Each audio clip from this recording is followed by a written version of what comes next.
Hello, everyone.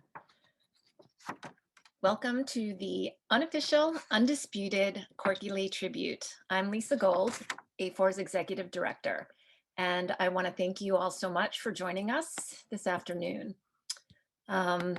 Quick accessibility check. I am a Hapa woman, half Korean, half white, with dark hair pulled up in a bun, wearing a black blouse that's flowered, and I am holding a box of Kleenex. I am speaking to you from unceded Lenape lands and on the Lower East Side of Manhattan. So this is a bit of a bittersweet moment. Working on this tribute has brought me much closer to Corky and his work beyond the founding of A4. And it's been such a difficult time for our community lately. And it's so hard to process even that Corky isn't here to document our continued struggles and our victories and our daily moments of joy and our quiet dignity. But we are here today to affirm that his legacy continues in all of us and that we'll continue to fight for justice as he did, steadfastly, resolutely, passionately for decades to come.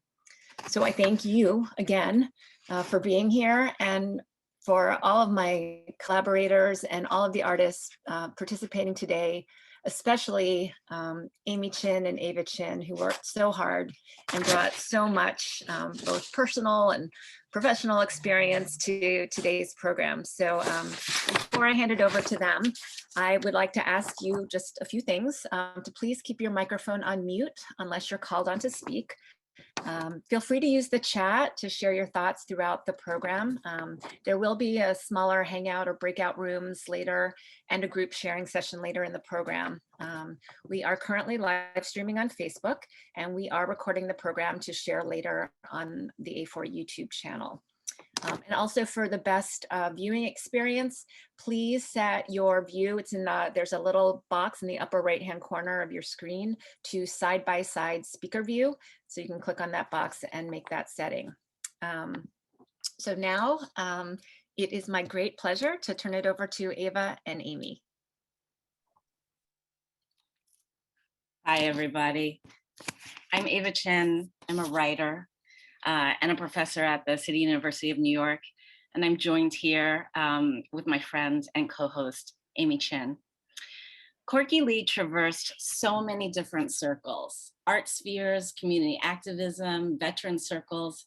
He touched so many of us with his work and service to our community that we wanted to have a space where artists could give back in celebration of Corky's artistic legacy and showcase through their own work what he means to us.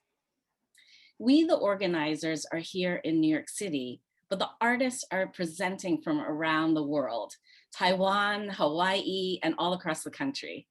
Artists are awake at 3 a.m. their time just to give tribute to Corky Lee. I first met Corky in the early mid-90s when I was a young activist and performer. Like many of you, I saw him at rallies, demos, performances. He was a tireless connector, interested in everything that was going on in Asian America. More recently, I told him about the book I was writing about New York's Chinatown, and he made it his mission to help me connect to people who could help. That was Corky. He was a font of information and a hub, bringing us all together, showing us how we're all interconnected then and now. For many of us who knew Corky for a long time, when we found out about his illness and subsequent passing, we couldn't help but think back on our younger selves, who we were when we first met him, who we are now, and all of the iterations in between. As you watch this program, we invite you to consider the many ways in which Corky touched your life. Please know that at the end, there will be time for community sharing. So now it is my great honor to have legendary musician, performer, storyteller, Charlie Chin starting off our program. Charlie was an old friend of Corky's from their basement workshop days, and Charlie recorded this song about idealism and youth from his home in Northern California. Charlie Chin.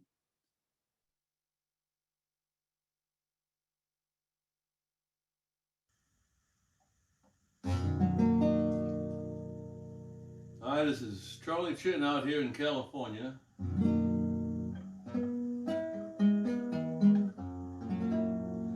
It's been my general observation that young people have absolutely no idea where old people come from.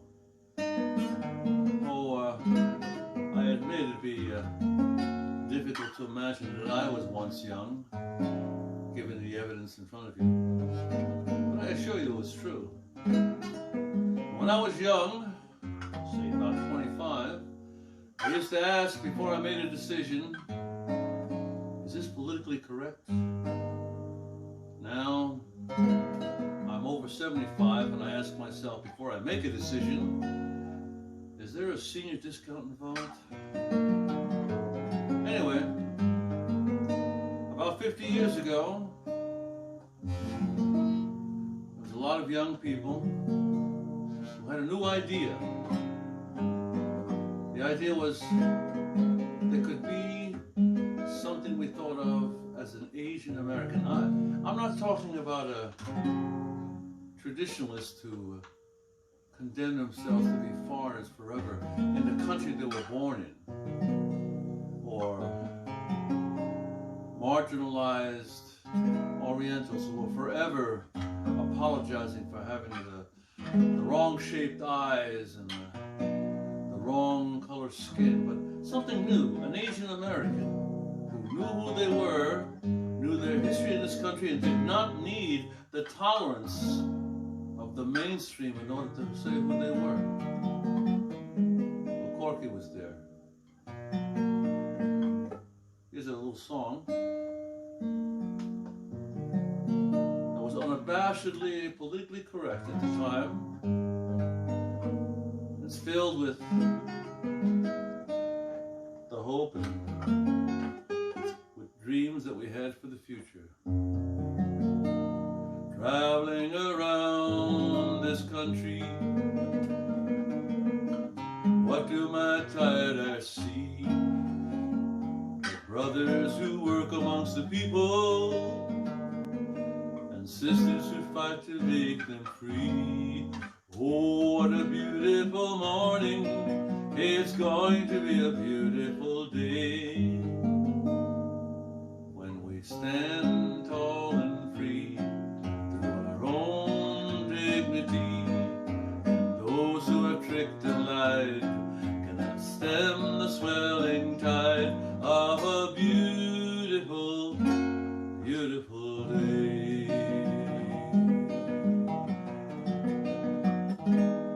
Dark grim halls of the city, he turns away a needle aimed at his heart and turns to help another put his feet on a brand new start. Oh, what a beautiful morning. You know it's going to be a beautiful day when we stand tall and free through our own dignity, and there is no need to touch white powder's useless crutch. What a beautiful, beautiful day.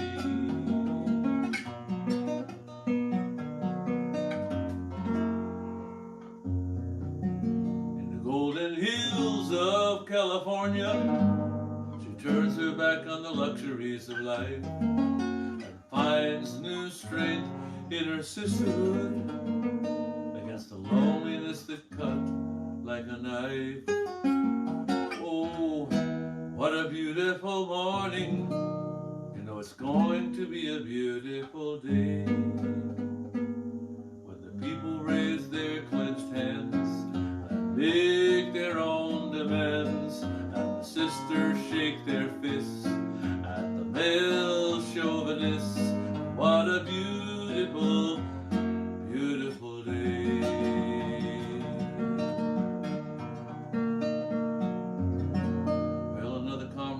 left the barricades, and there'll be an empty chair at the meeting tonight.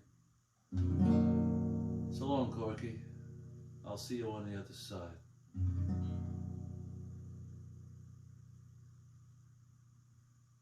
It was so beautiful and moving. Thank you so much, Charlie. I'm a little verklempt. I'm not. That was beautiful. I have to say, I'm, you know, A4, we are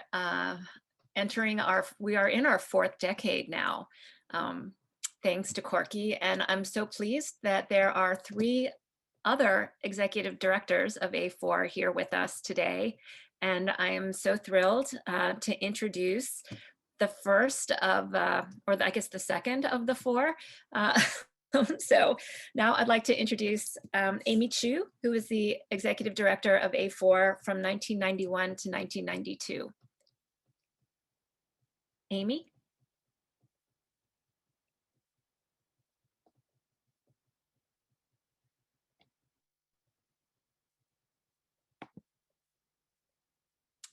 Can you unmute yourself? Oh, there we go. There we go. Sorry about that. It was saying you cannot unmute yourself. And I'm like, okay. Well, it's just as well because I too was getting a bit verklempt. You know, I cry very easily. So if I start, you know, I think we're all there. Thank you for the introduction, Lisa. I can't believe it's been that long either. I was executive director in the early 90s. Before that, I was actually an intern for a very short time under Karen Chin while I was still in school. And my very first job out of college was really the Asian American Arts Alliance.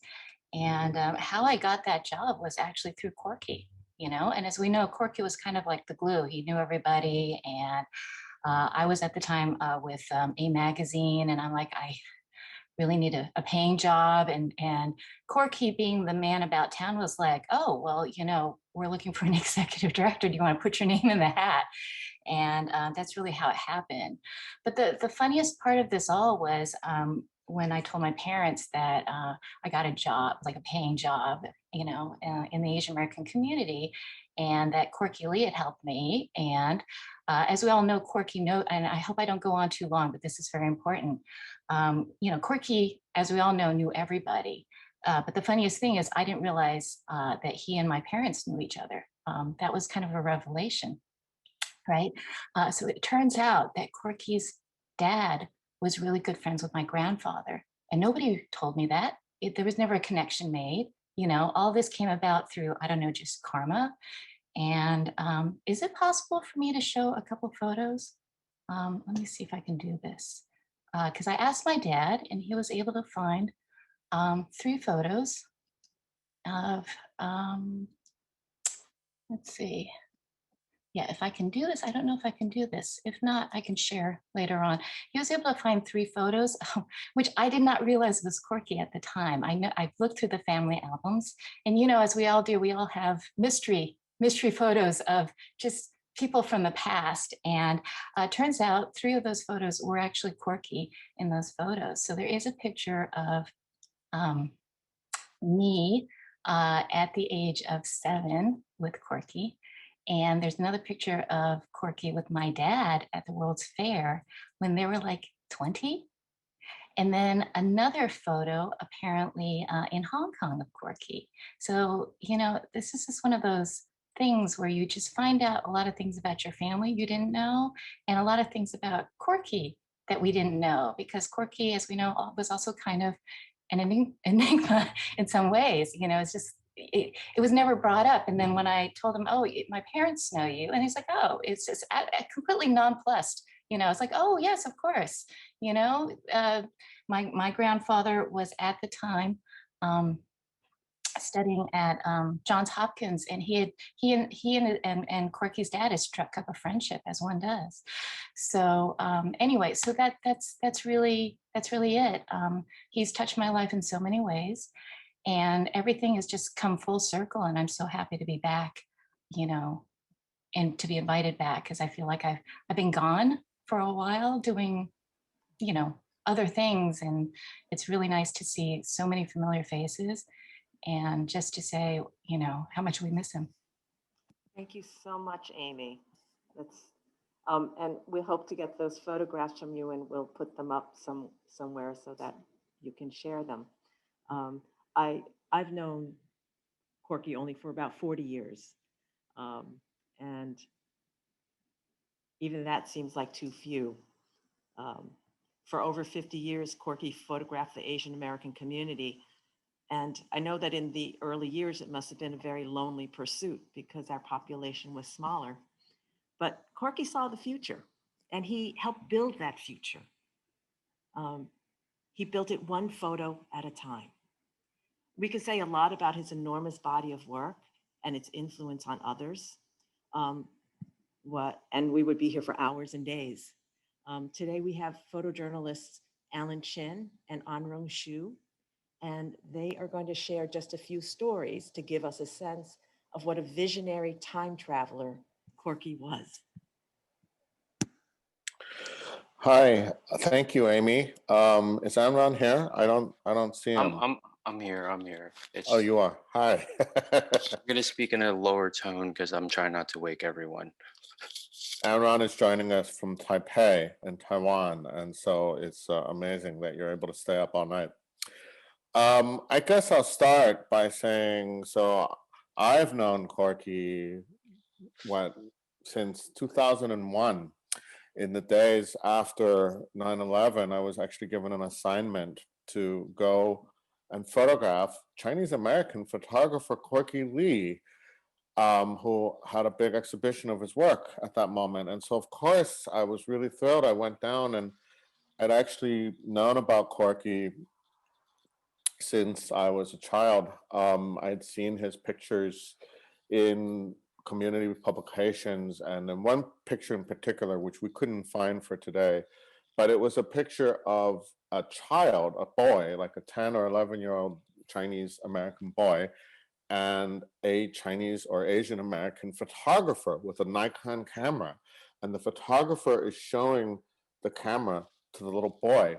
And I remembered this picture of Corky's, and I asked him about it when I met him. And I said, you know, and he said, a lot of people think that that's a selfie, that I'm the photographer, but in fact, it's not. It was him probably in Columbus Park or somewhere photographing, you know, another photographer showing his camera to a little boy. So I would have been around the same age as that little boy, right? And I remembered this, and I met him and photographed him. And we do have that picture, right, Rochelle? You can put that on screen, maybe. Yeah. So that's Corky. God, 20 years in a flash, right? This is October 2001, but it feels like yesterday. And of course, many years of friendship came from that.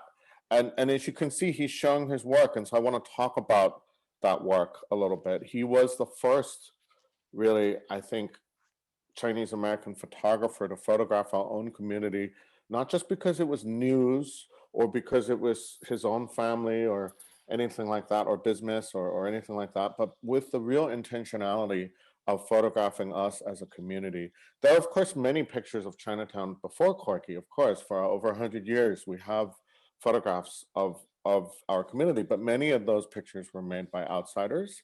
Or, like I said, they were made just because there was a pressing need for something, either editorial or commercial or personal or what have you.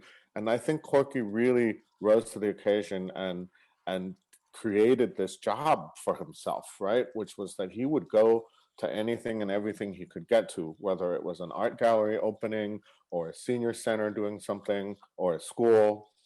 Anyway, he really broke new ground, and I'll let Amram take it from here. Maybe you can talk a little bit about your thoughts. Well, nice to see everyone. I think the big thing about Corky was that when we first started getting into photography, myself, I never actually saw other Asian American photographers. And when I learned about Corky, I started understanding more that Corky kind of put it upon himself to photograph a community that's long been ignored from every Asian American community there can be. And I think in a way, Corky was a revolutionary in his work because he took it upon himself to go out and make sure everyone was remembered, everyone was photographed. And because of that, he made sure that we were not forgotten, because throughout history, we've been erased over and over again and told we don't matter. But Corky made sure we mattered.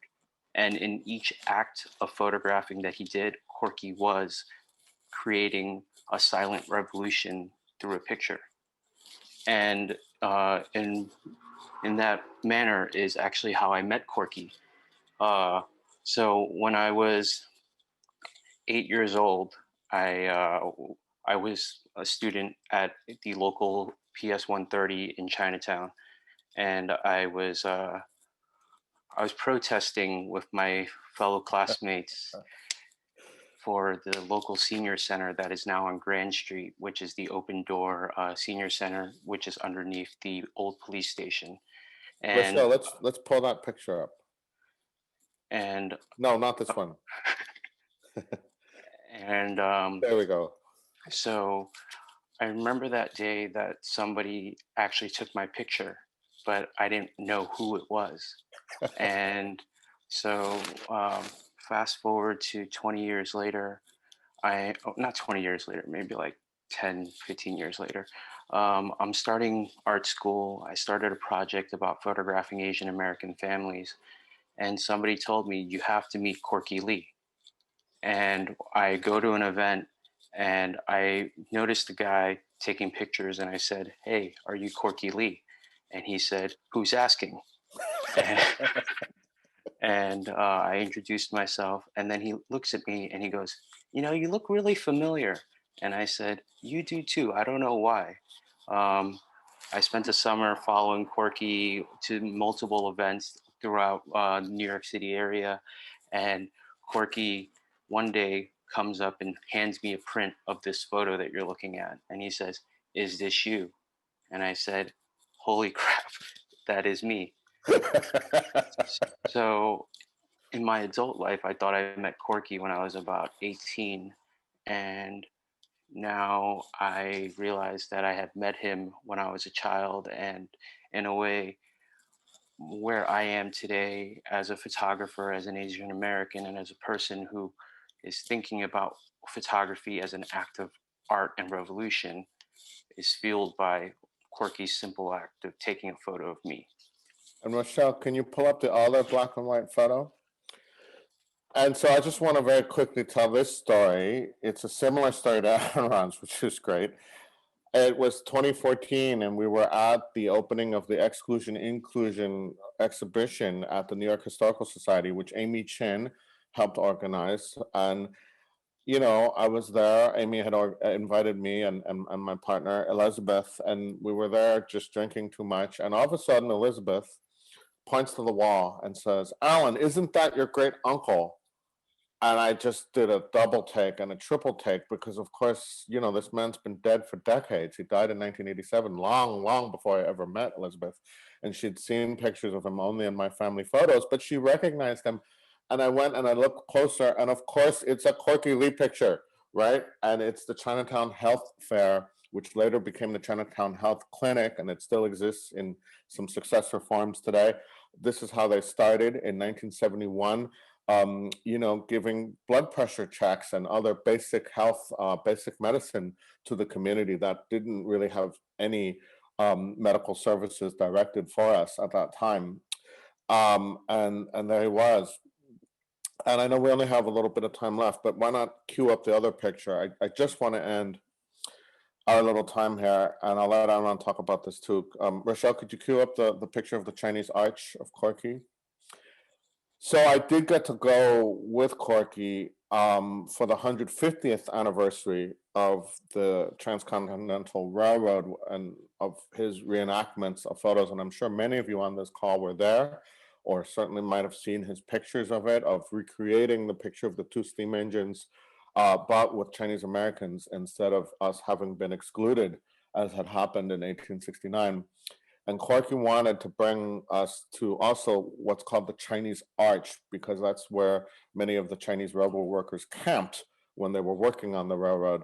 And I made a picture of him there, which you're looking at now. And I just, to me, this is how I want to remember Corky, at one of his favorite places on the occasion of him completing successfully one of his most important projects of that railroad workers. Anyway, I'll give it to you, Anran, just for some last thoughts. Mhm. Thank you, Corky. We love you and we miss you. Thank you, Alan. Thank you, Anrong. I wasn't joking when I was talking about Corky being a time traveler, as you could tell from Anrong and Alan's stories. He seemed to be everywhere, and he really saw us, all of us. Corky also loved all of the arts and was an enthusiastic champion of Asian American performers across the board. I spent over a decade on the board of the Asian American Arts Alliance with Corky, dreaming up different things and plotting all kinds of activities. Whether it was Cantonese opera, spoken word, burlesque, new music, or stand-up comedy, as long as it was Asian American, he'd be interested, he would photograph it, and he would promote it. Today we have dancer, choreographer, producer Zhao, who knows firsthand about Corky's support for artists. And she will tell us about that time he got her to create a dance on the railroad tracks at the 145th anniversary celebration of the Transcontinental Railroad, where Corky staged his act of photographic justice.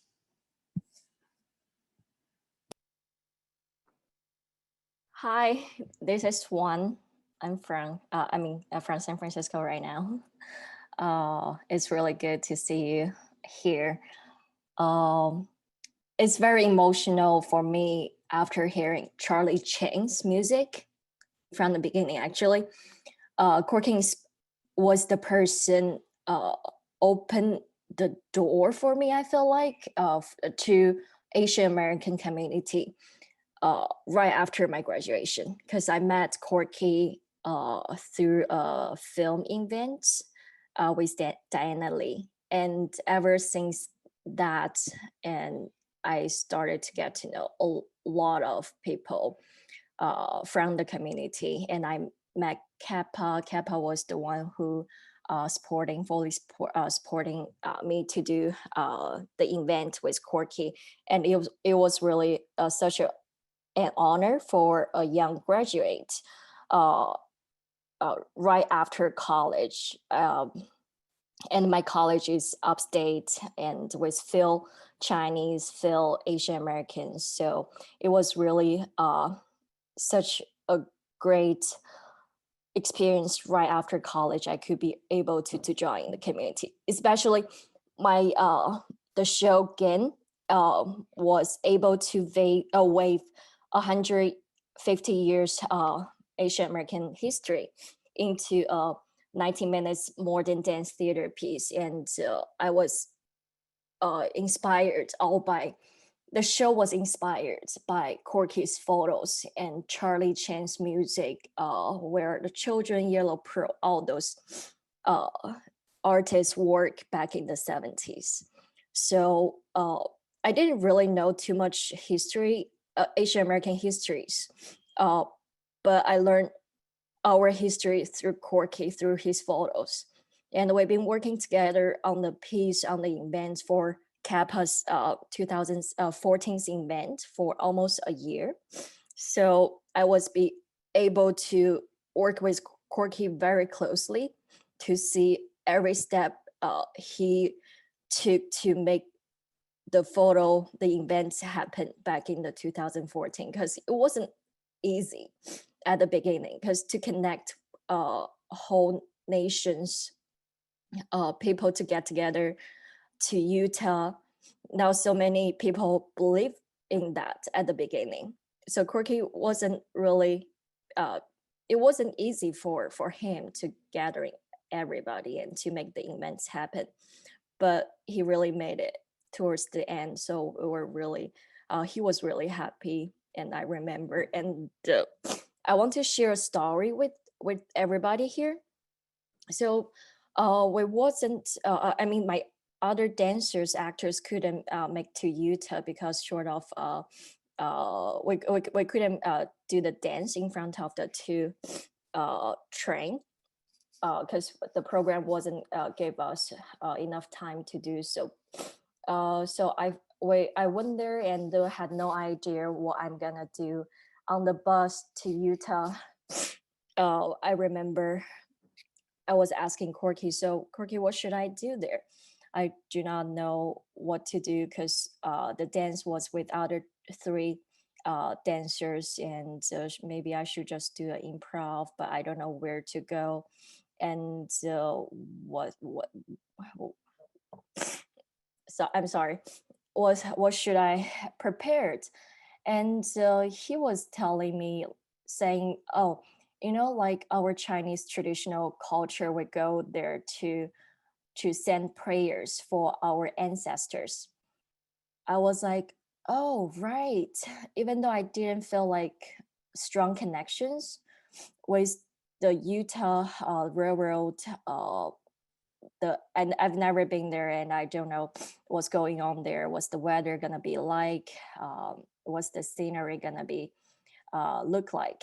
But I do remember Corky told me send our prayers to our ancestor who paving the way all the way for us after they built the railroad. So I did a improv dance in front, like maybe 100 meters away from the trains. So that's something I like to show you guys. That's also by a younger generation artist. Corky did taught me so much, and he's such a good mentor for me. And yeah, I miss him so much. When I know he passed away, I was in China, and it was my birthday. So I was like, still like, I'm really, really sad for not having him being around with us. He's such a generous person and being really nice to the younger generation artist. And yeah, I like to show you this dance.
Thank you, Juan. That's so beautiful.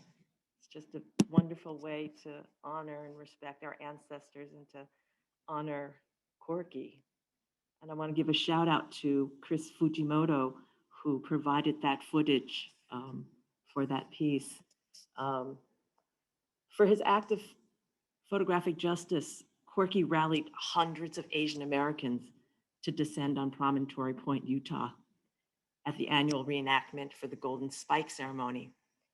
He wanted to ensure that Asian faces were there to represent those 19th century workers who are left out of the historic picture. Corky also led a group pilgrimage to that Chinese arch that we saw earlier in Alan Chin's photograph. The Chinese arch is a natural rock formation that's near the site of a Chinese railroad workers' encampment. To honor this memory of those ancestors who built the America's railroads, Corky urged actor, writer Richard Chang to compose and recite a poem on that site. And Richard will take us back to that inspiring day. Hi. Can you hear me? Hi. Corky first told me about this photographic act of justice after a Pan-Asian Rep workshop presentation. And I was like, why should I go to Utah to take a photo? But the more I thought about it, I thought, you know, this would help me in my research for my play about Wong Chin-fu, who was a pioneering social rights activist like Corky, but from the late 1800s, and he's being rediscovered now as a forerunner to Martin Luther King. And I thought, you know, let me go and just get a sense of what it was like when the Chinese were building the Transcontinental Railroad. And I went without any expectations, but it was amazing. I mean, anyone who went there will know that it was just absolutely unforgettable. And that photo that Corky took has become iconic. It's seen all over the world now, and it's part of his legacy that will continue to empower us for generations after generation. So after we took that photo, we went into the bus. We were just told what to do by Corky. He organized the buses as well. And on the bus, I said, hey, weren't you going to get a Buddhist priest to perform a ritual at the Chinese arch? He said, yeah, but he couldn't find anyone. And he said, hey, you're an actor. Why don't you do it? I'm like, what? But I thought, you know, what I can do is write a poem on the spot to read there as a dedication. So I just had a piece of paper and I just started scribbling on the bus, and I was also scribbling on foot, walking to the Chinese arch. And then I read it there. So that's the poem. Shall we begin? The Chinese Arch. Here grows an arch where camped railroad workers toiled. Through sweat and blood, across oceans spanned, in the dust the hammering sounds echo iron, through generations, across continents, past a century of leveling mountains that blocked us from seeing, hearing, and feeling our common goal. Our ancestors laid tracks, never laid before. A dream, a wish, a will to success. We honor their memory as we walk their path to an even greater calling beyond what we can yet see, hear, or do. Their spirit lives in us. We breathe a consciousness they forged, memories with no expiration. We honor their sacrifice with stillness and celebration. A point, an arch, from a distant land, across oceans with no beginning, no end, a timeless circle to which we'll return again and again. That's it.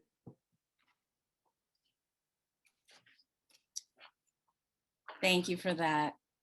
Thank you, Juan and Richard, for bringing us back to the Golden Spike, where our ancestors helped unify the country.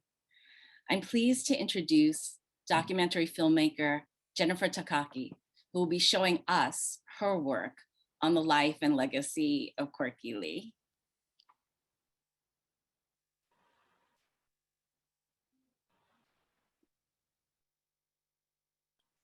Hi, can you hear me?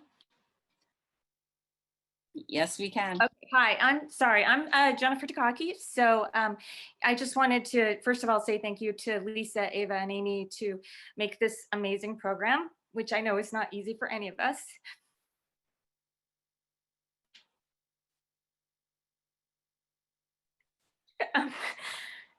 So sorry. Jennifer, we are so glad to have you here.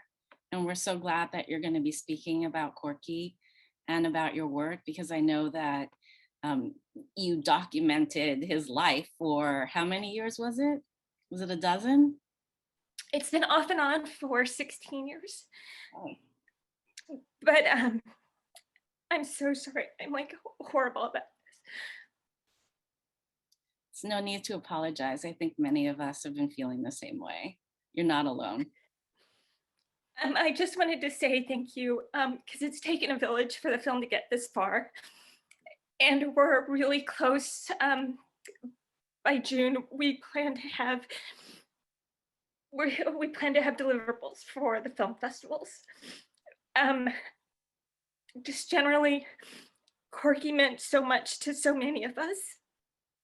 And I particularly found him a very interesting, incredible person. I met so many people and learned so much through him, as everyone has here. And I would just like to say thank you for everyone's support during this time. It's taken a long time, partly because the history is so vast and what Corky covers is so vast and so meaningful. It's difficult to compile it, but we've gotten there. And yeah, a big shout out to Linda Hattendorf, who's the editor, because without her, this film couldn't have gotten this far, for sure. And she's got the heart and soul of an activist and loves Corky as much as any of us. I don't think she's here today, but yeah, I don't think she knew what she was getting into when I asked her to be the editor. It was a lifetime job. We're in it for the long haul, and we will get it finished. So yeah, this is the railroad scene. Amazing. Thank you so much for that. As a descendant of a railroad worker, I'm so grateful for the work that Corky did, capturing the photographic truth and putting us back in the picture. Thank you, Jennifer, for highlighting this important part of Corky's photographic legacy. And we are so looking forward to your documentary. Next up, I would like to introduce Corky's brother, Johann Lee.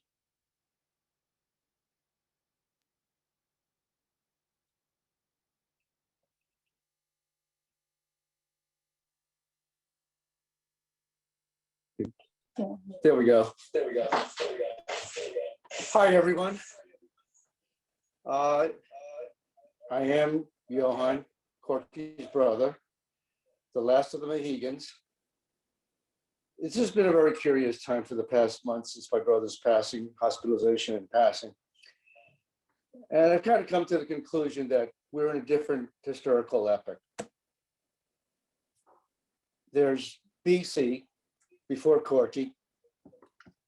The AAPI community had no stories to tell, had no voice, and very little culture that was of our own making. And now we're in the after darkness era. Because of Corky's work and people in his generation, we've rediscovered our stories to tell. We've raised our voices, and in some instances, raised our fists as well. And it's in part because of his work and his mission. And we also have culture to celebrate. Everything that was denied us when my generation, Corky's generation, was young, we've been able to rediscover and recreate. And although we mourn his to move forward. And there was a recent article, NBCnews.com, about the loss of Asian American PI activists. My brother amongst them. There were several that were listed in the article. We've lost Yuri, we've lost Fei Chang, Fei Chu, friends and comrades of mine. And to all of us who are out there listening, let's remember Corky's work. Let's continue his work, continue our work, because it's not just him alone. It's all of you folks out there, brothers and sisters of all colors, of all projects I've worked with him. And since we're showing pictures, I dug up this picture. This at his wedding back in 1974. The one with the big shit-eating grin, that's Corky, and that's me next to him. And I also got this one from my sister-in-law. It comes from what I call our Blues Brothers period. It shows the four of us. There were four boys in the family. Corky is this one here on the left. And I'm in the second one from the right. We call it our Blues Brothers period because periodically our parents would dress us up and send pictures of us back to Hong Kong to find a proper Chinese bride, which was the custom back then. None of us, except for my brother Jimmy, who did all right in his own way. But I want to thank you all for honoring my brother. I hope we will honor him further by continuing the work and the mission that he laid out for the rest of us.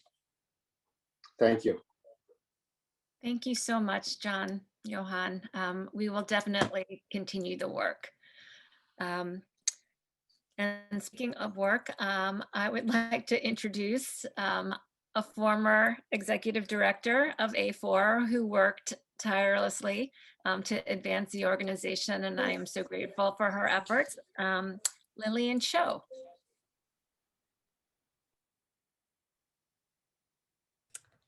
Hi, can you see me?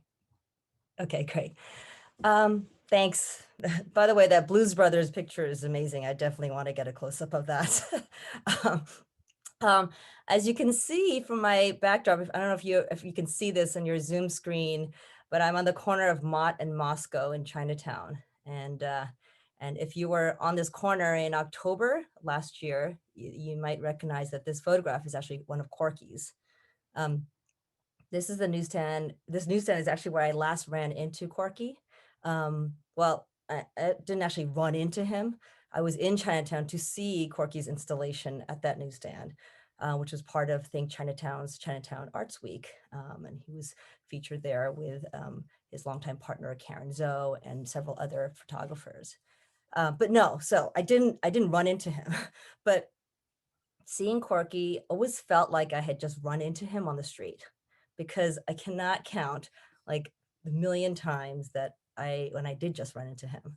I'm sure many of us in this Zoom have had several like memories of us running into Corky, like on the street, at some event, an opening in Chinatown, or at some random place in Midtown, or maybe in a bodega in Jackson Heights. Who knew?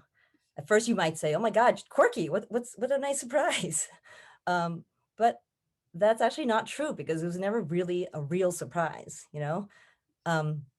Because if you were out and about in the city going about your business, there was a pretty good chance that like maybe 80% or higher that you'd bump into Corky at some point. And I would say that even if you hadn't seen him in months or even years, you could literally pick up the conversation where you last left it. And I swear, I think my last conversation ended in mid-sentence when I hopped off the train. And I when I saw him here at Mott in Moscow at the newsstand, I literally picked up the conversation where we last left off, like mid-sentence, we picked up the sentence right there. But with Corky, that would be totally normal. You know, every conversation felt like it was like part of one long continuous thread. And I really feel like that was quintessential Corky. It was one of my favorite, most reassuring and comforting thing about knowing him. Another thing that was like quintessential Corky was the fact that he was the face of A4, the Asian American Arts Alliance. Officially, he was a co-founder and board member for many years before I got there and during, but unofficially, he was like the heart and soul of the Alliance because no one really embodied the spirit of the Asian American arts community quite like Corky. He was everywhere and at all places Asian American, and how he did it was a true mystery to me. I mean, I'd go home after a full day in the office, attend a panel, go to an opening and a performance maybe if I was ambitious, and I'd walk out of the event inevitably with him because he would be there. And I'd be relieved to finally call it a day. And that was when I was in my 20s because I was beat and I'd be heading home. But Corky would be heading to another event to photograph or to, who knows? I mean, he was off. I don't know. I don't think he slept. He was amazing. Not only was he omnipresent in the community, he was like a walking, talking catalog of all of us, all our events, all our organizing, all our news, right? Really. And yes, he captured many of our moments through his photographs. But I actually think that it was his passion for this community and combined with his like unassuming, familiar personality that really came through in his photographs. And that's exactly what made his photographs so special, so important, and always like so intimate. Not only did he traverse the city documenting our moments, our stories, he was always making connections between them and between us, just like he'd always introduce you to someone who's standing next to you because he knew them somehow. And yeah, of course, because he probably photographed them at some point. I think that this is why losing Corky is hitting us all so hard in this time of COVID, the pandemic, and with so much unrest in the world.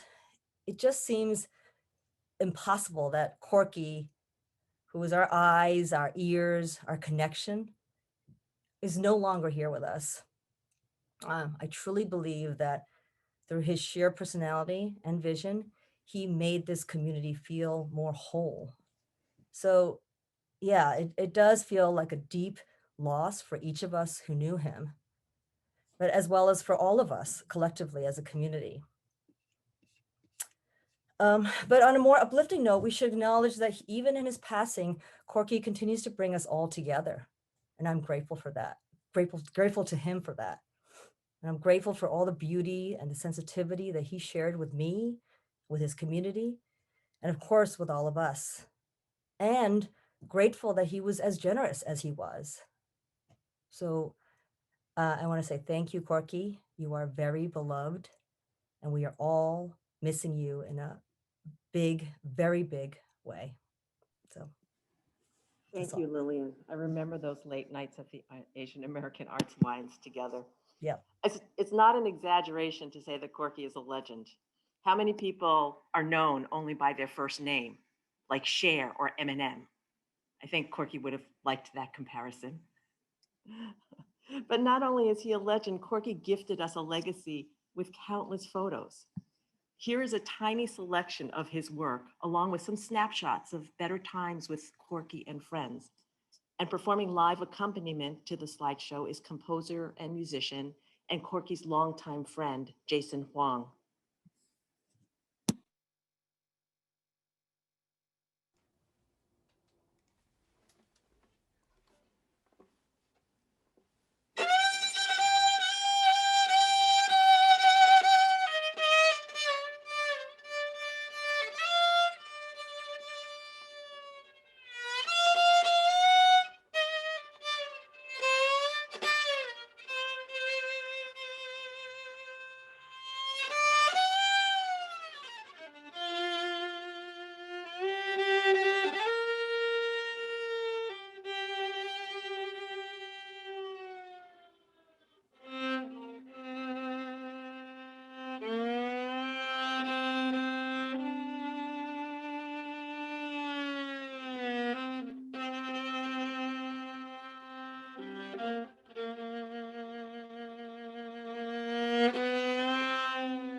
Absolutely lovely.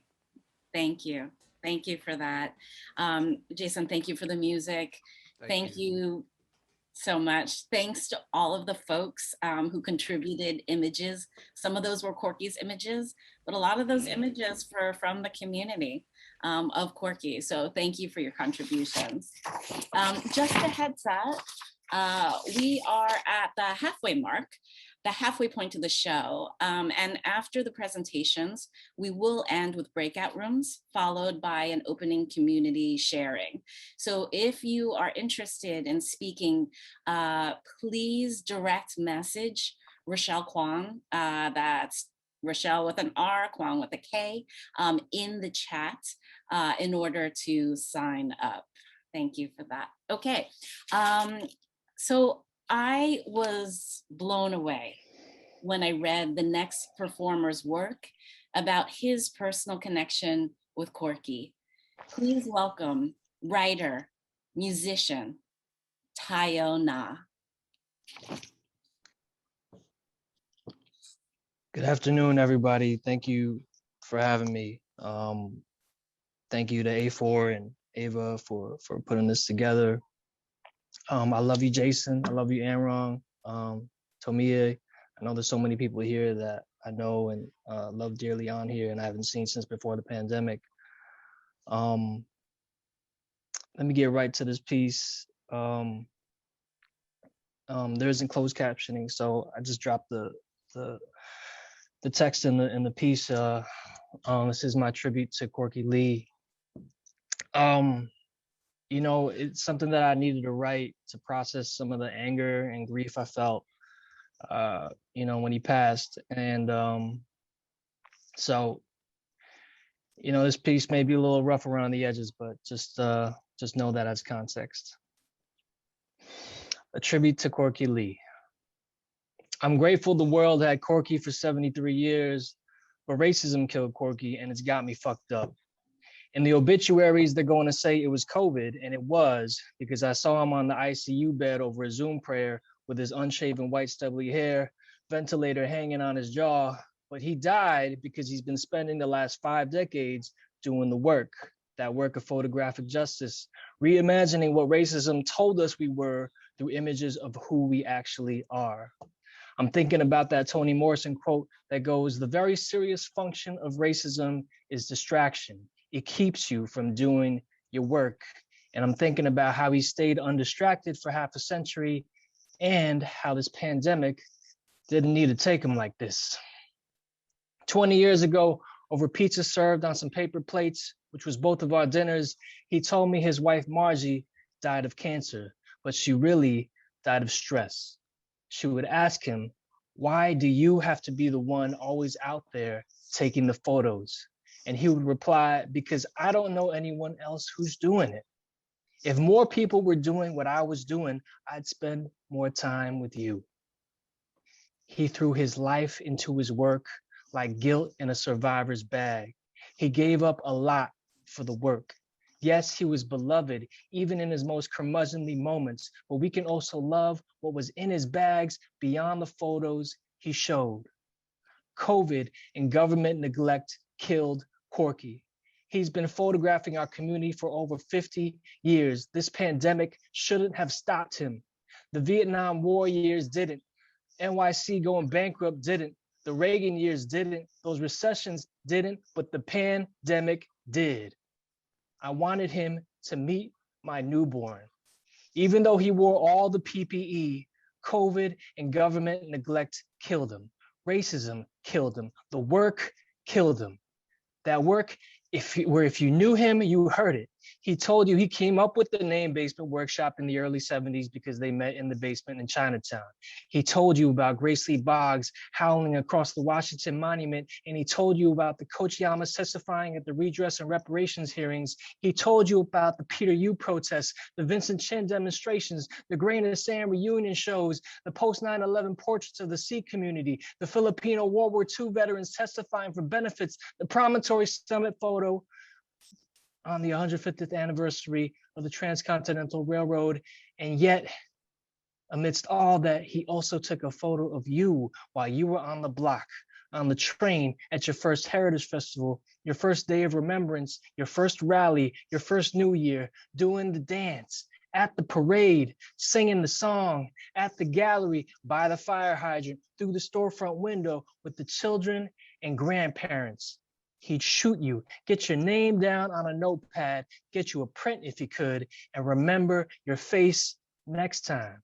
He never forgot a face, and he'd tell you why you in that shot mattered, why you were worth the time and place. Corky was able to tell you about it because he photographed it all. He set out every day to lift you up. He set out every day to lift us up. He was saying without saying it that he was the one making sure we were seen. He was saying, I let my wife die of cancer and I still had my day job at the printing company while going to some 7 different events around town per day because he knows we need to be seen. Behind that smile, as wide as his lenses, he was saying after 50 years, they still haven't seen our photos, our humanity, our history, and it's happening now or they'll forget about us. And there are more photos that need to be taken. So somebody go out there and take them.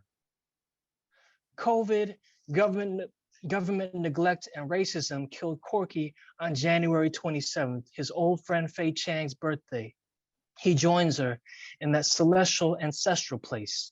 I'm thinking about Faye's poem where she says, I will do this, scan skies with eyes, thirsting for answers. He was saying without saying it, how all his photos came from that fury, how all his photos came from that love so on fire it could burn racism to the ground, birth a life of resilience, and create photos so vivid that outlive us all. Thank you, y'all. Taiyo, thanks so much. Gets me every time, your piece. Thanks for your beautiful words, your beautiful, truthful, hard-hitting words. I echo Ava's sentiments. That was incredible, so powerful. So thank you, Taiyo. And I would like to introduce the last A4 executive director to say a few words, Andrea Louie. Thank you. Thank you so much, everyone, and Taiyo and Lillian and everyone for being here and for sharing your memories. Those are all just so powerful. And even though I think it's hard in many ways for us all to be here today, it also really makes me happy to see all of your faces and your names in the way that I think that Corky saw all of us and knew all of our names. So thank you for that. I think the memory that I'd like to share is really a really tiny, close, focused snapshot. So many people have been really beautiful about offering these sort of really panoramic views of Corky and his work and his life and all that he meant to us. But maybe because I'm a writer, I wanted to actually talk about his handwriting for those of you who may have actually ever seen his written script. I first met Corky in 1999 when I was publications director at the Asian American Writers Workshop. And at the time I was managing all their printed publications.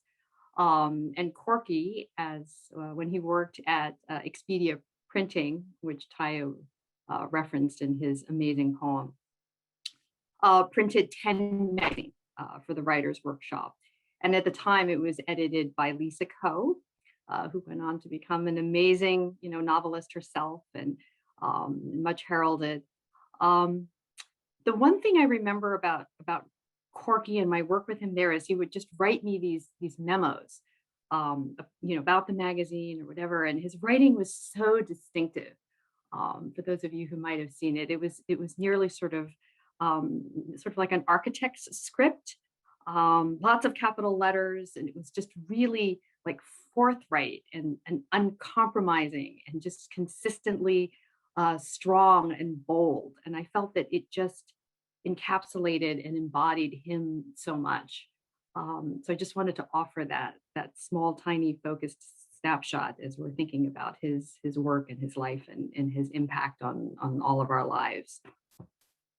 And as a small tribute, I wanted to offer a short poem by Agha Shahid Ali, a wonderful Kashmiri American poet who also left us too soon. And the poem is called Stationary. The moon did not become the sun. It just fell on the desert in great sheets, reams of silver handmade by you. The night is your cottage industry now. The day is your brisk emporium. The world is full of paper. Write to me.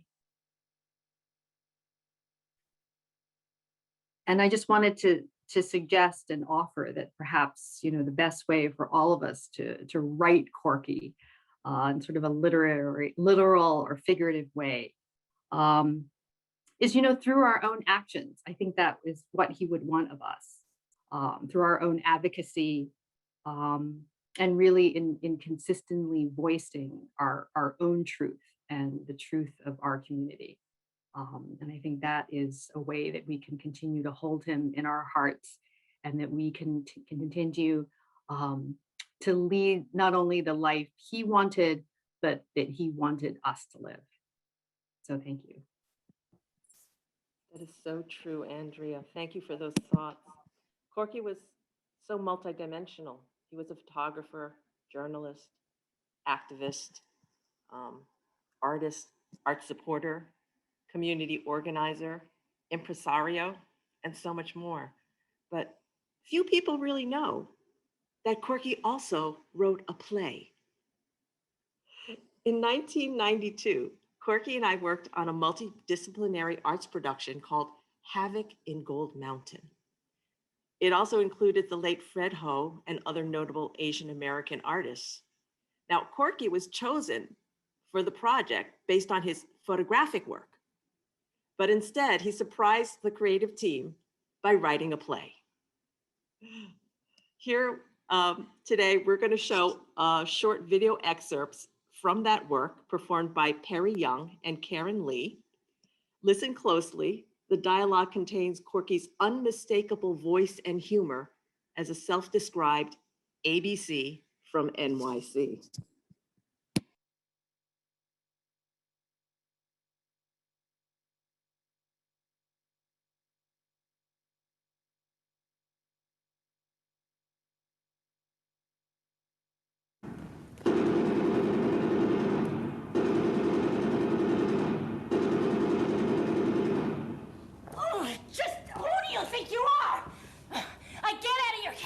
And you think you can grab my ass and throw me on the pavement like a spent cigarette butt?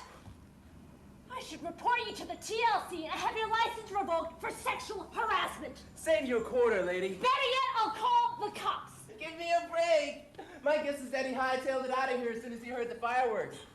Mofans generally lay low in Chinatown when a shooting occurs. How do you think he got the name? Okay. A GE is a ghost eagle. A BLT is a black light tiger. An FS is a flying shadow, and a WD is a white dragon. An ABC is an American-born Chinese, and the LIE is a lie. Now who's jumping to conclusions? What's wrong with Connie Chung and Mofans anyway? Connie Chung just so happens to be, for your information and edification, the most admired Asian TV anchor woman in the country. She's at the top of the ratings. She's had to work pretty damn hard to get to where she's gotten. And with the right connections and hard work, there's enough room for me to become the second generation Connie Chung. Da-da-da-da-da-da-da. I think I like the original Star Trek better. Show me a Chinese Frank Sinatra, a Chinese Fred Astaire. Show me a Chinese Vanilla Ice, Warren Beatty, or Tom Cruise. Not only are Chinese men not romantic, they don't have or a sense of humor. I'll give you 10 to 1 odds. A Chinese man can't even make me laugh. Now, I may be a minority of one, but I own my own cab. I work when I want to. I'm master of my destiny. I'm no second-class citizen, sister. And if you should change your mind, there's still time. Oh my God, I forgot about the time. Why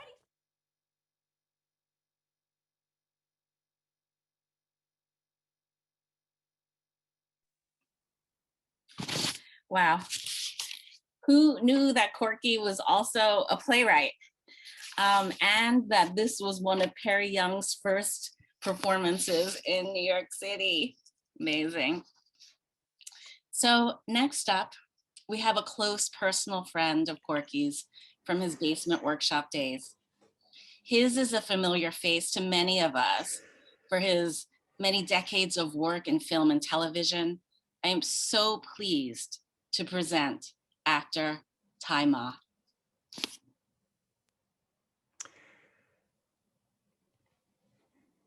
Hi, everybody.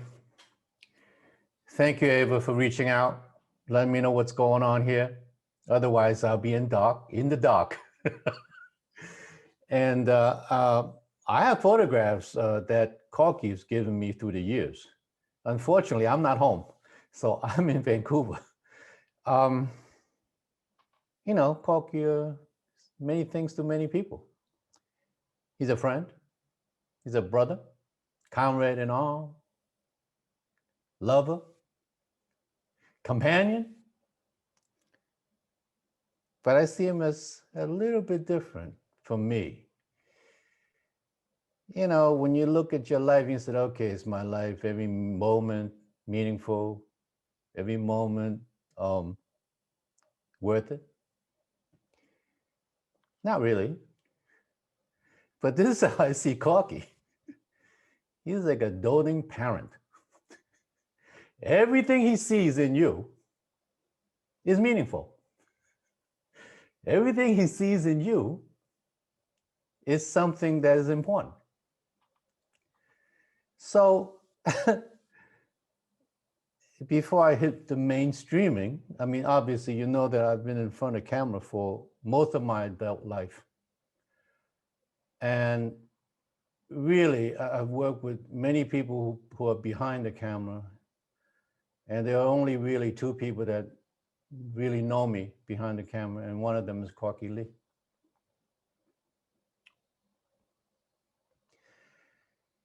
He, you know, all these beautiful words and all these stories and all these things that about Corky that you all share today, so eloquent, so beautiful, and I appreciate every word of it, because I'm sure it means a lot to him too. You know, we have a strange beginning. Corky was my draft counselor during the Vietnam War. He told me, he said, you know what? This is a war you don't believe in, right? I said, They're coming out killing our brothers and sisters, right? He said, well, maybe apply for a CO deferment, conscience objector. I said, okay, that's cool. So I did that. And here are some, I just want to recite some of the things that he said to me. And I think it gives you an idea where we can go from here with Corky. So I'm somewhat chronological. I mean, I can't promise that is, Hey, Ty, what are you doing? We're going to the 150, Promontory, Utah for the Golden Spike. We're going to reenact the photograph. And I know you did a show called Hell on Wheels, and that devoted the entire last season to the Chinese building the railroad. And we're going to have Ware descending there. You should come. I said, oh, okay. So I show up because my parents said to come. So I was there. Amazing. He just said, you know what? Karen will let you know all the ins and outs, man. You know, when the buses come in and you got to go early because there's going to be so many people there. And then we're going to be at the Chinese Arch, and then we're going to have somebody cook all the food that they used to eat. So, okay, I can't keep up with all the information you're giving me, man. I said, but I'll be there. So then here's another call. Hey, man, are you going to be in LA? Yeah, I'll be in LA. He said, the Chinese Historical Society is doing a exhibit of my photographs. You should come. And there's a dinner after. There's a seat, I save a seat for you. So my parent asked, you gotta go, right? You can't just not go. So then he said, yo, man, I think they're doing some exhibit of mine in Singapore. Singapore? What? Okay. Yeah, some museum or something. Okay, fine. Hey, Ty, they're doing an exhibit of some of my work in DC. Okay, I can't go to DC, man. I'm in Budapest. Okay. Hey, I think China's seeing some of my stuff too. What does that tell you? These are words of Corky Lee, okay? I didn't make it out. I mean, that's where his work needs to be, everywhere. It needs to travel because it tells everything about us. That's what we need to do. Somehow, some way, I don't care how, what way, we need to get his work traveling everywhere so everyone can see what we've been through throughout all the times that he's photographed all of us. And I know, given the recent protests, it seems like people are not remembering how far we've traveled, how much we've done. We were not really silent. We were pretty loud. And he captured all of that. The younger generation needs to know that they have a history, that they should be proud of who they are, that we did not follow steps of anyone other than the voices of ourselves, where we are always part of the conversation. And he gave us that opportunity for the world to see that. And hopefully the younger generation will also see that we always have a place at the table because of Corky Lee. So I appreciate his words. I appreciate the fact that he's never a memory. He's always present in my mind. He's always here. So, my friend, my brother, my comrade in arms, and my parent, I love you. And we're gonna carry on. Your voice will continue to echo throughout the world, man. All right? And we're gonna have to make sure that that happens. Thank you. Thank you so much, Ty, for your beautiful words. They really resonate with me and a lot of the people on the call here. Our next speaker is a friend to so many of us. Please allow me to introduce Corky's long-term partner, photographer, Karen Zhou.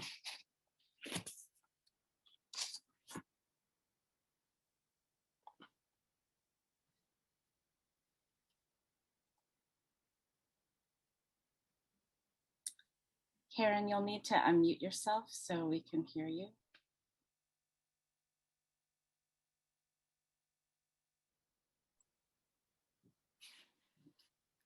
Hi, everyone. It's nice to see you all here today to honor Corky. I want to thank Amy Chin, Ava Chin, and the Asian American Arts Alliance, A4, for organizing this very special tribute to Corky.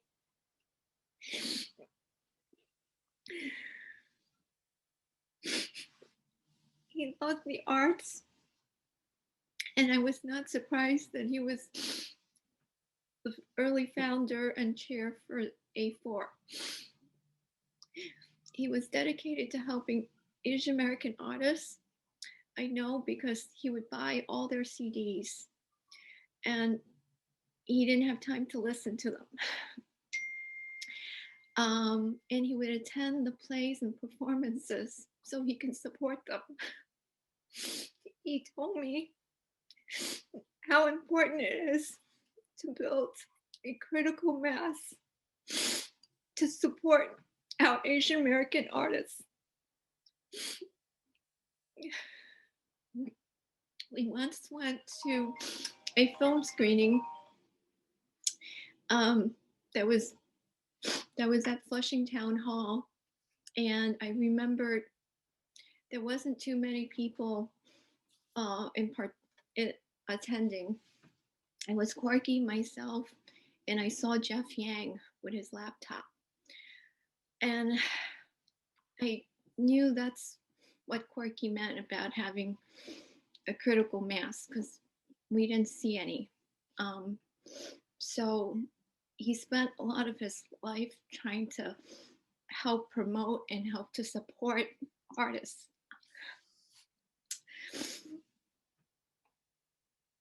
So this is very special to have A4 provide this tribute for him. I also want to take this time to thank the community for your outpouring of love and support for Corky when he was hospitalized. He had every hope to recover because he told me to put a hold on his New York Times delivery. He thought he was going to be out by February. And we had all thought Corky would pull through because he's such a fighter. So getting the doctor's call was one of the worst calls of my life. I was told his situation had turned for the worse and that he was dying.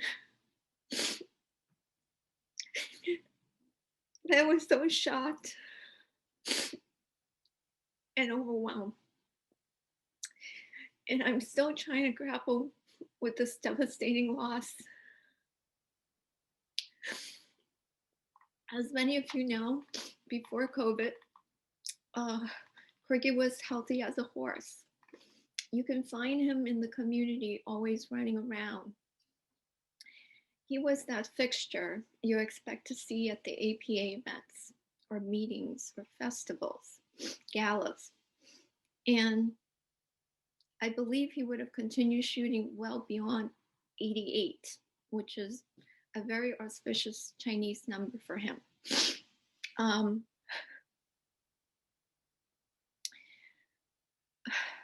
Today marked the 30th day since his burial. I went to visit his gravesite to bring flowers and tangerines because I miss him very much. It brings me some comfort that Corky is laid to rest with his late wife, Margie. She had passed of cancer more than 20 years ago. and there was a roast for Corky, a benefit to help raise money for Margie's medical bills. He had loved her very much, but he was an extremely private person about his personal life. So when I came along, I never expected I'd fill a void for Corky.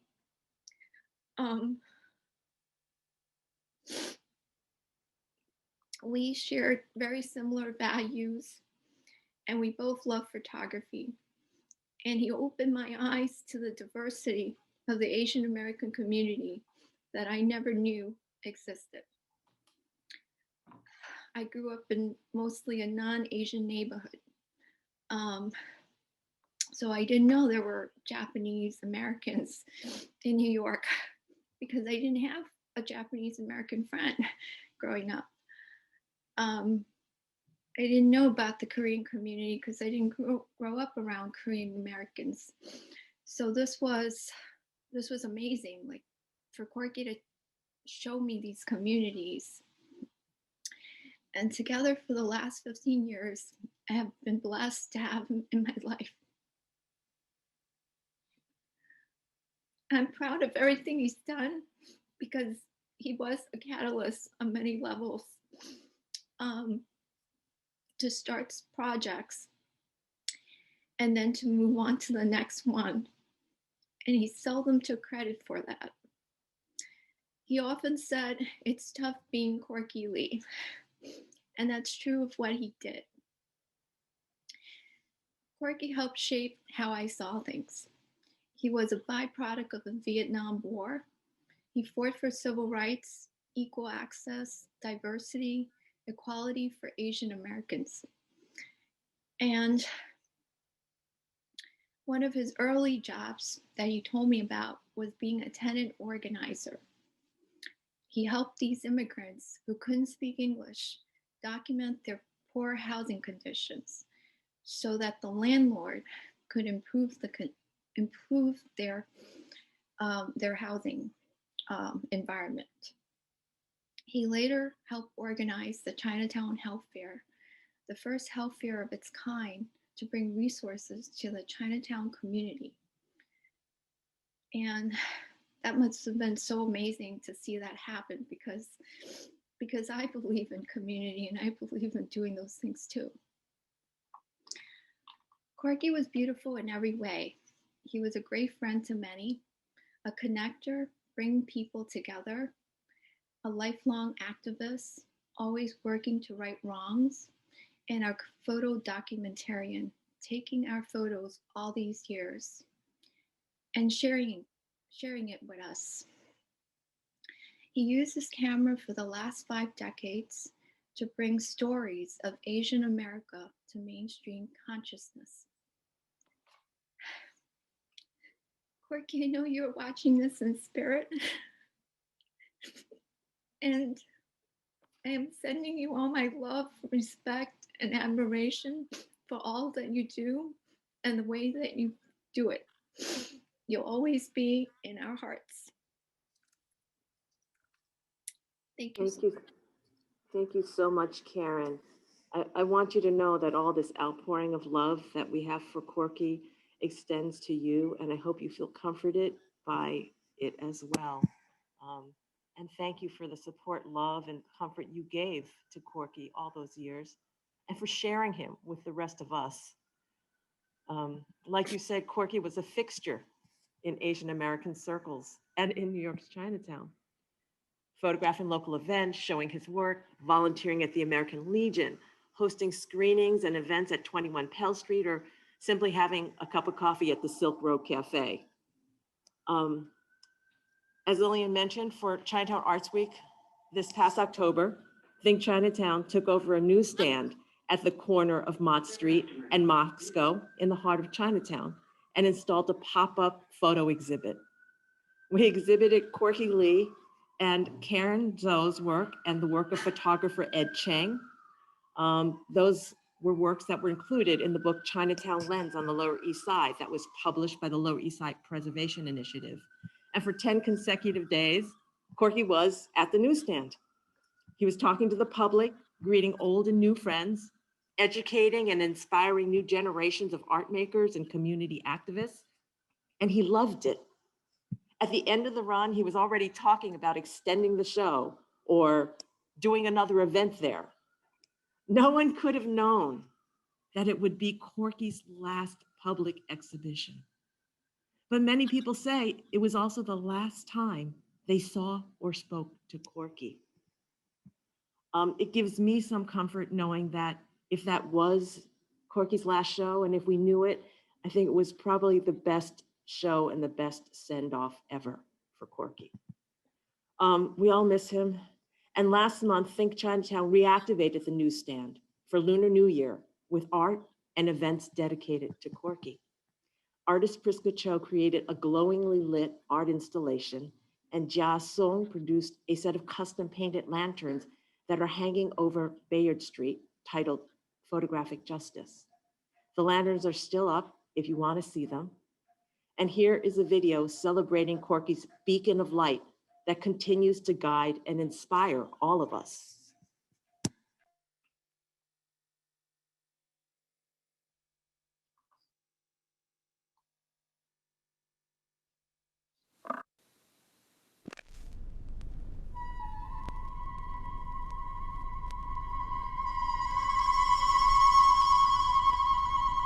Corky Lee to me was someone I thought I was going to get to know more.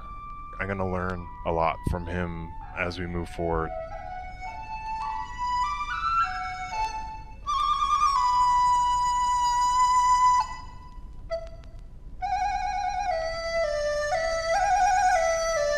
But from the times we spent together, he was someone I looked up to. How to live a life connected to people you care about.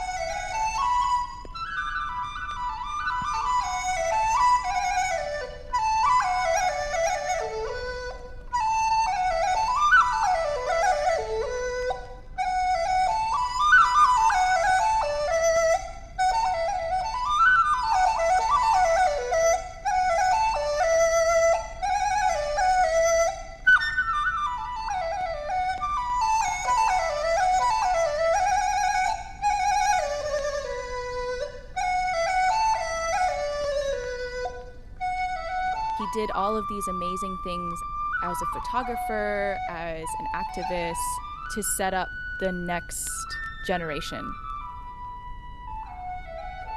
He knew that everything that he did was paving the way for folks that came after him.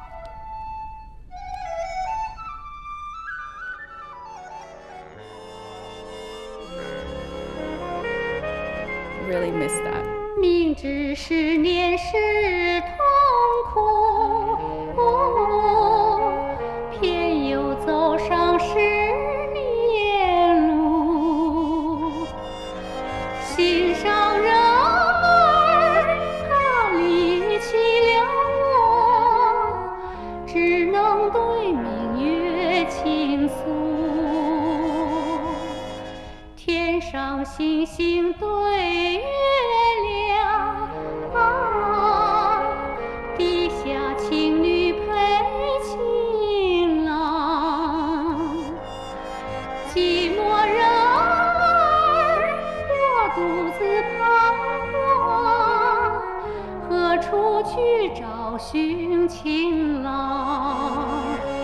明知爱情是一杯苦酒，我偏要。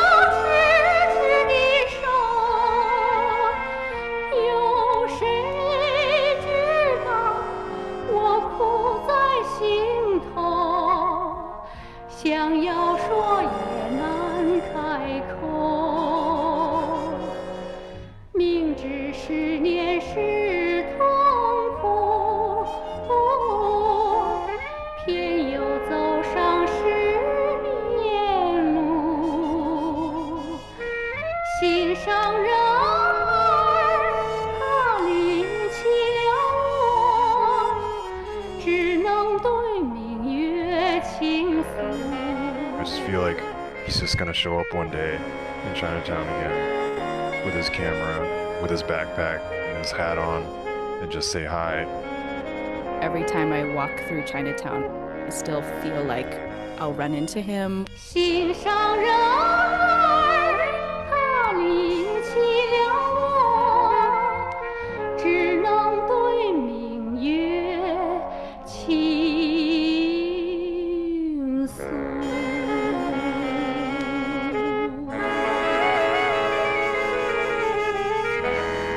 I don't know, it's just like he's still here.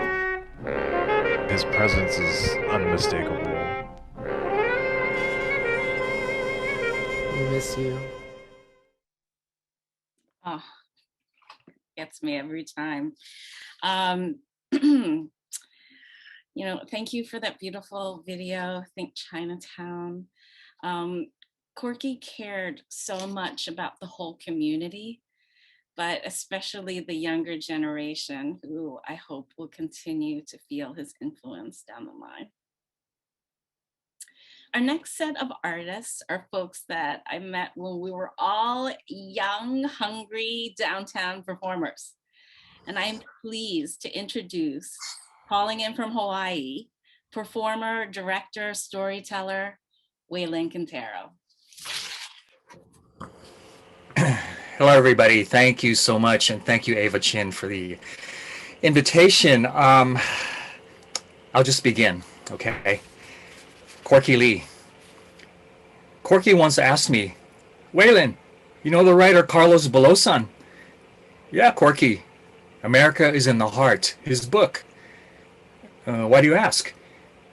Not all Filipinos know Bulosan. Really? More people should know. More tea?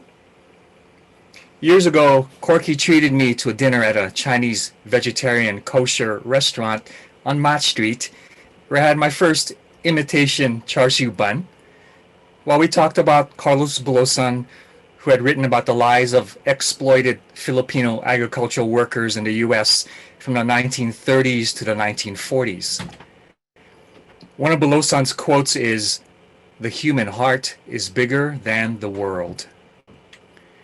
It's a phrase that captures Corky Lee, a great friend and uncle to many, and my manong, M-A-N-O-N-G, manong, a term of endearment and respect for an older man in the Philippine language of Ilocano. No matter his schedule, Manong Corky made time to meet up and talk story, and in his own way edged me into an Asian American collective consciousness. His generosity and fierce spirit reminded me of retired plantation workers who helped raise me, elderly Filipino bachelors who did not have families of their own due to historical circumstances. Despite what little these manongs had, they threw dinner parties and shared home-cooked pig blood stew poured over steaming hot rice. And they would cheer me on as I sang and danced for them, and they threw coins at my feet, keeping a 4-year-old boy up late at night, celebrating together as family. These older men, these manongs, gave me a place in their hearts. They made me feel seen, and they instilled a sense of belonging while they struggled living their end days within a modern colonial society and an ethnic hierarchy with Filipinos and Native Hawaiians at the bottom. That is Hawaii 5-0, the 50th state. I moved to New York in 1989 to attend NYU Tisch School of the Arts, and in part to get further away from Hawaii, but then to be targeted by bridge and tunnel rednecks at Central Park who yelled, "Go home, Chinaman," and by black teenagers, I alone with them on a subway car as they chanted, "Chinaman, Chinaman." Really? Shortly thereafter, Grace entered my life in the person of Corky, who noticed the Philam guy in Chen and Dancers, and he soon became a manong to me. "Wayland, you want to get a cup of coffee? I want to show you some photos." "Sure, Corky. See you same place after rehearsal, 8 o'clock p.m.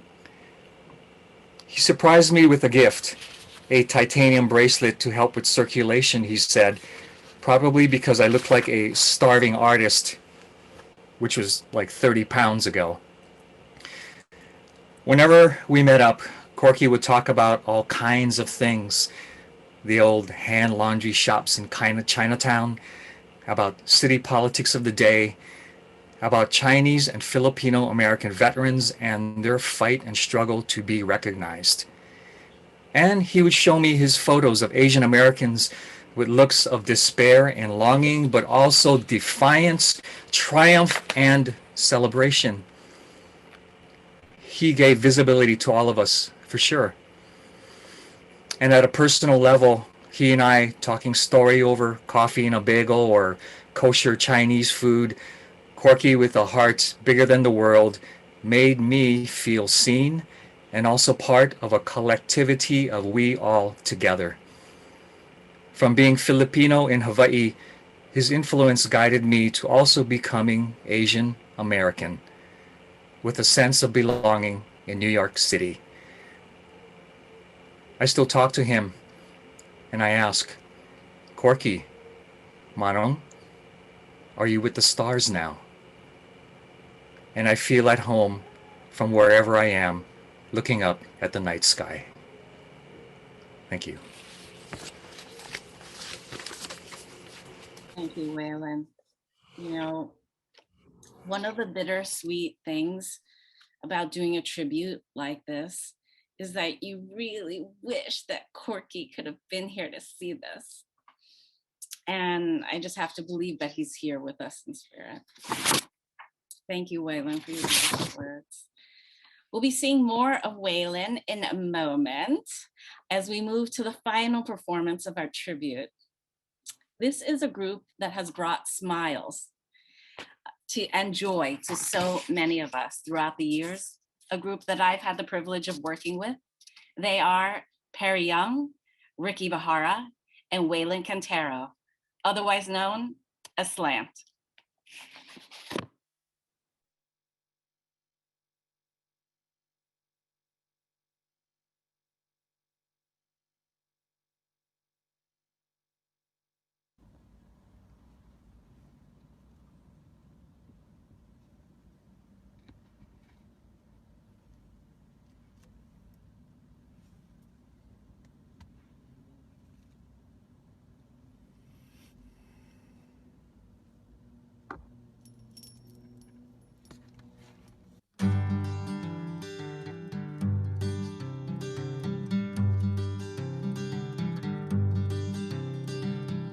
There's Corky, Where? Shooting the strike at Miss Saigon. There's Corky, Where? At Pan Asia's Rashomon. There's Corky, Where? Slant boys are putting big dicks on.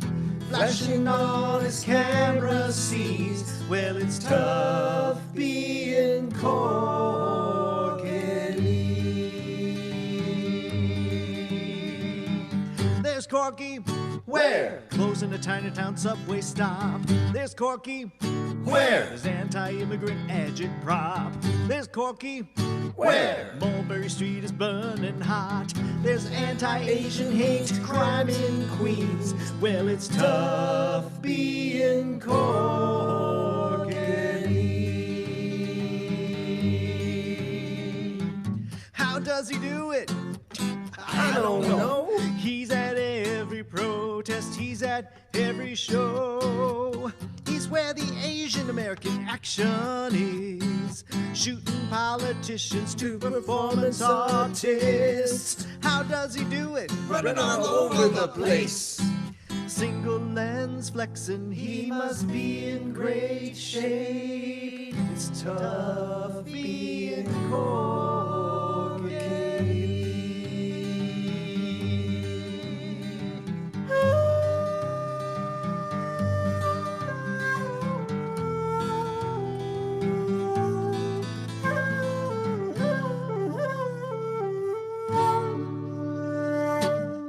Who, where, why, and what for? One Corky pictures with a million words, showing what the Union Railroad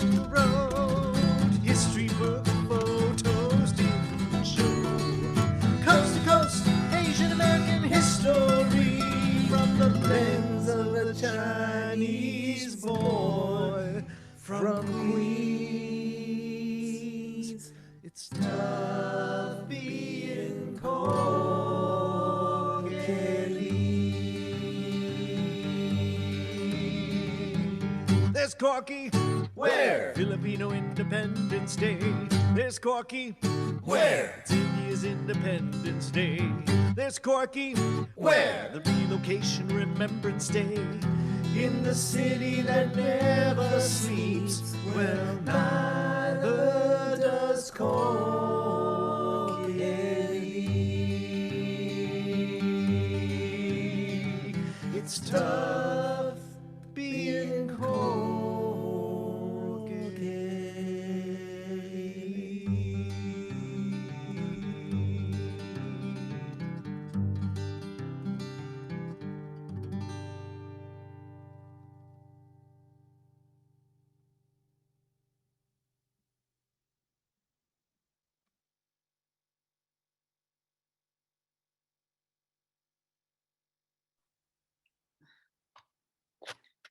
Thank you. There's a lot of thanks that is going on in the chat right now. The appreciation is blowing up at the moment. Thank you, SLANT, for that moving tribute to Corky. Thank you to all of our performers. If you could all unmute yourselves and give a great round of applause to everybody who has performed and spoken today. I'm gonna make some noise. Everybody. Thank you. Great. Thank you. Thank you. Thank everybody. Thank you. So happy. Everybody. Great. Everybody. Great. Thank you. Thank you so much. Thank you. Thank you. Love you guys. Bravo. Thank you. Beautiful. What's my friend? Thank you so much. Thank you, April. Yeah, everyone. Okay, folks, so because we're running short on time, unfortunately, we won't be able to do the breakout rooms where we're gonna have you all meet and hang out, but we think that it is still important for the community to be able to share their thoughts and appreciation. Please keep it down to 1 minute. There are folks on the wait list who said that they would like to share a thought or a memory about Corky. So what I'm gonna do is I'm just gonna call out, we might not be able to get to everybody, apologies in advance, but we do wanna hear from you. So the first person that I'm gonna call is Corky Lee. I've seen her, I see you there. Hello, everybody. I just want to take this opportunity and recognize many of your faces and many not, because I don't know more than 400 people in my book. I'll try to keep it short. I run into Corky so many times, I've taken it for granted. And I'm grieving with all of you. I will just tell you one thing that is a little relevant to today's program. I want to thank you, the board of directors, for all of this. We needed this. But Corky had approached me many years ago when he was forming this organization. He asked me to do graphic design, I believe, and I'm not proud of my work back then, but he asked me to do the graphic design for the first piece of graphic for 4A. I said, what? What is it? I still can't remember. Asian American Alliance, what? Artist? Correct me. 4A. So I just want to, and there's many stories I can tell, but I think I'm taking 1 minute and I'm going to stop here. I just want to thank you. Hello to Amy, Ava. If I forget your name, hello everybody else. Thank you. Thank you for that. Thanks for sharing your energy. The next person I'm going to call up is Tommy Ong, who was also a personal friend of Corky's. Tommy, if you're there, you can unmute yourself. Yeah, I'm here. Is it possible to do the share screen? I don't know if it is because the tech issues. Okay, never mind. I had some pictures. It's all right. Just want to share it for a minute. Another aspect of Corky's life that many people might not know, but many people do know. He's also the past commander of the Sons of the American Legion. So that means his father was a veteran, and as my father's a veteran, as I'm a veteran, and he put together a big photo shoot, and I recognize some of the faces came that day with pictures of their fathers or grandfathers that were served in World War II. So he was instrumental in making possible the movement to get the Chinese gold medal awarded by Congress to 20,000 Chinese Americans that served in World War II. And other than that, he served as commander. He was a good leader, and we do miss him dearly. We used to go to events together. I get the opportunity to drive him home and get personal and, all that stuff. When you're buddies, it's more of a buddy than a co-worker or anything else. So thank you very much for giving me the time to share. Thanks for that, Tommy. Yeah, Corky always made me feel at home whenever I would run into him at the Legion. So thank you for sharing that. The next person I'm gonna call is Wing Kai Tu. Wing Kai, if you're there, if you can unmute yourself and share. Thank you, Ava and Amy, for organizing this. Greetings from Boston. I'm speaking really as a historian friend of Corky, and wanted to bring the university perspective to today's celebration. I think Corky touches a lot of people's lives, especially in the community, but it's not always accepted or recognized by the academics circle. I feel that that's really a shame that not more people teach and talk about his work for the younger generation. So I echo what Taima was saying, that we should keep talking about his work. I think photojournalism brings a lot to think about, what history means to us, what Asian American history means to us. His lifetime work focuses on 4 different areas: the commemoration of the Transcontinental Railroad, the fight for civil rights, New York Chinatown, and us in the Asian American communities. So I think that as a historian myself, I really appreciate his work. I miss him. Sometimes we'll talk on Facebook and other venue, and when there's anything in Boston, he will come up and participate in it. So I'm calling on all the teachers and educators and professors to continue to talk about Corky's work, and hopefully some of his photographs will be published with permission of his family. Then we can teach it for the younger generation. Thank you, Wing Kai. I think we have enough time for maybe one other person, Cindy Trin. Cindy, if you're there, if you can unmute yourself, welcome to talk. Hi, I can't believe I'm last. Thank you for allowing me to speak.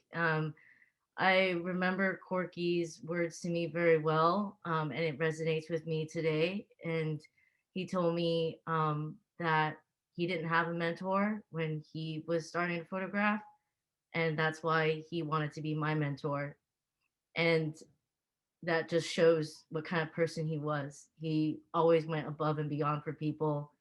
And I actually got to run into him December 28th, only like a week before he got COVID. And I sat with him for a couple hours, and I talked to him at Silk Road Cafe.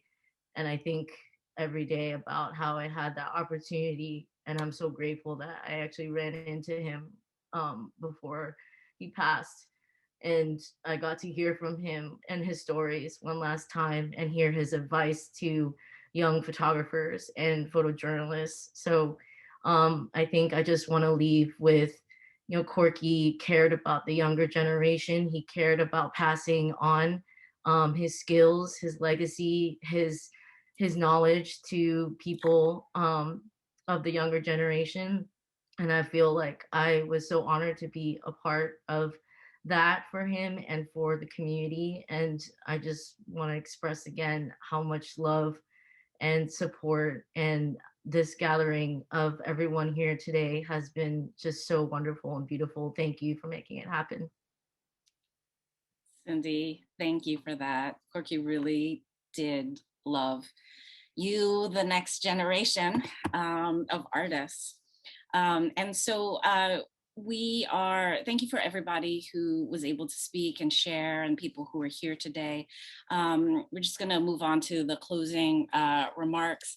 I wish we could have more time together, and we will in the future. See you on the streets, right? One of the great lessons that I've learned from Corky is that it doesn't matter when the world comes around to recognizing you or your work. For Corky, it was a year before the pandemic when he started to get just a smidgen of the recognition that he deserved.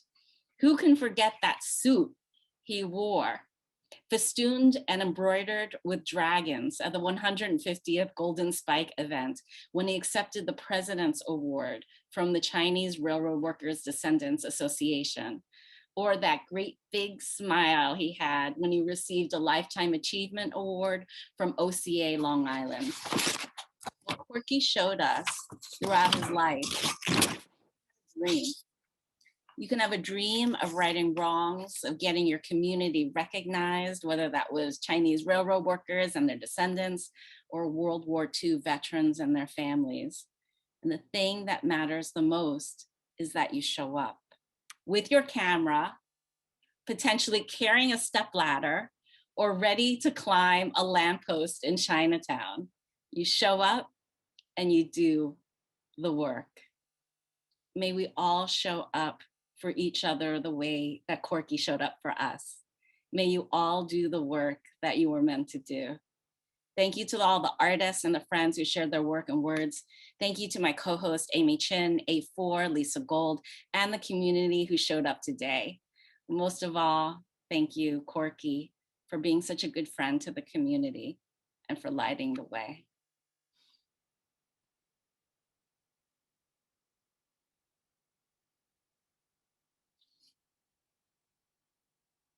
Thank you, everyone, for joining us.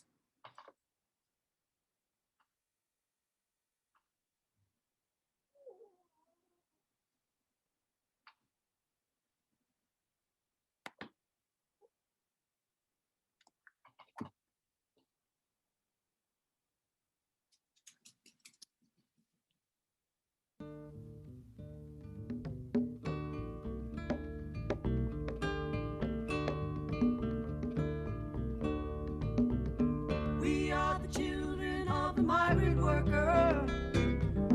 We are the offspring of the concentration camp. Sons and daughters of the railroad builder.